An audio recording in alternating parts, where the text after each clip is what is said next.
A South Korean Marine soldier passes by a TV screen showing file footage of South Korean President Moon Jae-in, right, and North Korean leader Kim Jong-un in Seoul on April 18, 2018.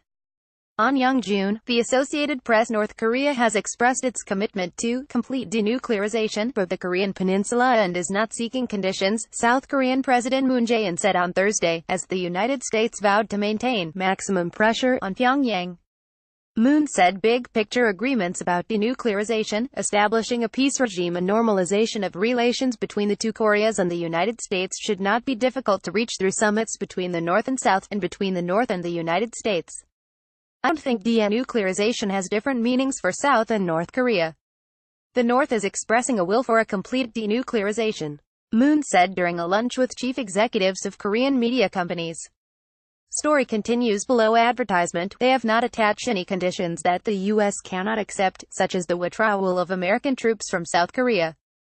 All they are talking about is the end of hostile policies against North Korea, followed by a guarantee of security. North Korea has defended its nuclear and missile programs, which it pursues in defiance of UN Security Council resolutions, as a necessary deterrent against perceived U.S. hostility. The United States stations 28,500 troops in South Korea, a legacy of the 1950-53 Korean War. North Korea has said over the years that it could consider giving up its nuclear arsenal if the United States removed its troops from South Korea and withdrew its so-called nuclear umbrella of deterrence from South Korea and Japan.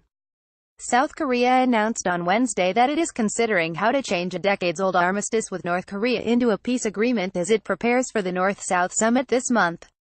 Reclusive North Korea and the rich, democratic South are technically still at war because the 1950-53 conflict ended in a truce, not a peace treaty. Moon said he saw the possibility of a peace agreement, or even international aid for the North's economy, if it denuclearizes.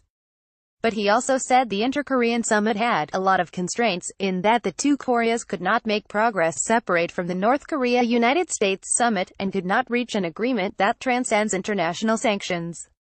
Story continues below. Advertisement. So first, the South-North Korean summit must make a good beginning, and the dialogue between the two Koreas likely must continue after we see the results of the North Korea-United States summit, Moon said. U.S. CIA Director Mike Pompeo visited North Korea last week and met leader Kim Jong-un, with whom he formed good relationship.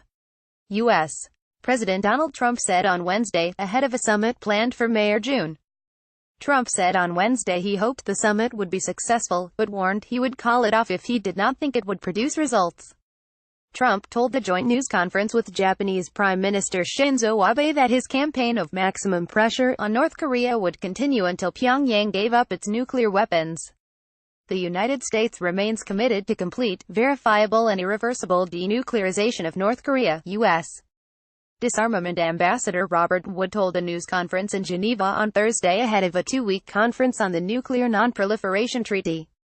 In terms of the pressure campaign, the things we have been very interested in are maintaining the pressure, meaning enforcing sanctions, ensuring that the North is not able to get access to funds that help further its nuclear and ballistic missile programs. Story continues below. Advertisement. North Korea must show that it is serious about getting rid of its nuclear weapons program, and take concrete steps, Wood said, adding, but we've got a long way to go. China's Foreign Ministry spokeswoman Hua Chunying told a regular press briefing in Beijing that China supported ending the state of war on the Korean Peninsula. China supports ending the war state on the peninsula at an early date, she said. As a party involved in the peninsula issue, China is willing to play an active role. Ahead of next week's summit, Seoul and Pyongyang will also complete the installment of a telephone hotline between the two leaders on Friday, directly connecting the South's Presidential Blue House and the North's State Affairs Commission, the South's presidential spokesman said. 6 top South Korean officials will accompany Moon to the summit, including his chief of staff, spy chief, national security advisor and unification, defense and foreign ministers, the spokesman said. North Korea, meanwhile, will hold a plenary meeting of its ruling party's Central Committee on Friday, state media KCNA said on Thursday.